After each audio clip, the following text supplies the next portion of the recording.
Okay, here's a short little video of the final product from doing the rewiring. This is the connection coming from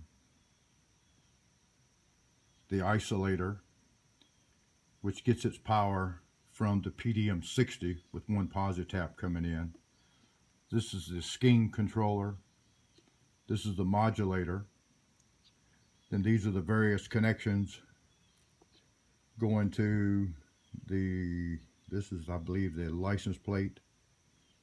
This one down here is coming out of the modulator. There's one tucked back up underneath here that comes out of the 3 radiant strips. This goes to the top case. And then you can see the wiring harness that's all taped up that interconnects everything.